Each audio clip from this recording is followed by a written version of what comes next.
শরীফ দেখে আমি সহ্য করতে পারি না রে আবু বকর, বিদায় দাও, আমি চলে যাব। চলে গেলেন নবীর পাগল। সিরিয়ান দামেস্কে যাওয়ার পরে কিছুদিন পরে নবীজি স্বপ্ন দেখায়, কিরে বেলাল, এটা কেমন জুলুম, কতদিন হলো তোমার কণ্ঠের আজান শুনি না।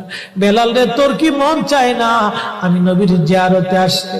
বেলাল আয়, আমি নবীর জিয়ারতে আয় রে বেলাল আয়, কতদিন হলো তোমার কণ্ঠের আজান শুনি না। স্বপ্ন যখন নবীজি দেখাইছে, এ মুসলমান, হযরতে বেলাল সুদূর সিরিয়ার দামেস্ক থেকে পাগলের মতো দৌড়াইলেন, পাগলের মতো ছুটে আসলেন। যখন মদিনাতে আসলেন তখন তাহাজ্জুদের সময় চলতেছিল। তাহাজ্জুদের সময় চলার সময় হযরত বেলাল রাদিয়াল্লাহু আনহু কাঠের জালি দিয়ে তখন রওজা শরীফ ঘিরে রাখা ছিল।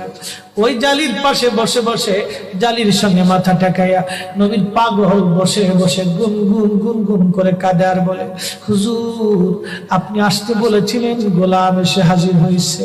নবী গো, আজান দিতে বলেছেন, আমি আজান দিলে আপনি আগে নামাজে আসতেন, এখন আজান দিলে কি নবী আপনি নামাজে আসবেন?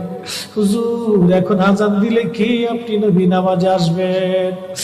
নতুন মুয়াজ্জিন আসছে আজান দেওয়ার জন্য, এসে দেখে নবীর মুয়াজ্জিন বেলাল কাঁদে। ডাক দেখে মদিনাবাসী শুনছো, নবীর মুয়াজ্জিন ফিরে এসেছে, বেলাল আসছে, বেলাল ফিরে আসছে। এই কথা শোনার পরে সব সাহাবী ঘর থেকে বের হয়ে দৌড়ায় এসে দেখে বেলাল কাঁদে। সাহাবীরা বলে, বেলাল আজান দাও, কতদিন হলো তোমার কণ্ঠের আজান শুনি না। বেলাল আজান দাও, কতদিন হলো আজান শুনি না রে বেলাল। বেলাল বলে, সাহাবীরা রে, আমি আজান দিলে কি নবী নামাজে আসবে বলো?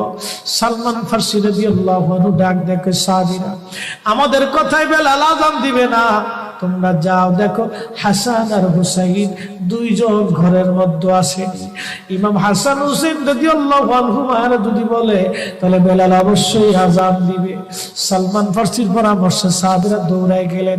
বর্তমান 7 নম্বর গেট বাবু সালাম বরাবর একটা মসজিদ আছে, মসজিদে আলী, এটাই ছিল হযরত ফাতেমা রাদিয়াল্লাহু আনহার বাড়ি। এই বাড়িতে দৌড়ে যাওয়ার পরে ইমাম হাসান হুসাইন রাদিয়াল্লাহু আনহুমা দুইজনকে নিয়ে আসা হলো। দুইজনকে নিয়ে আসার পরে হযরত ইমাম হাসানকে দেখতে আমার নবীর মতো দেখা যাইতো, চেহারাটা রাসূল করিমের চেহারার মতো ছিল।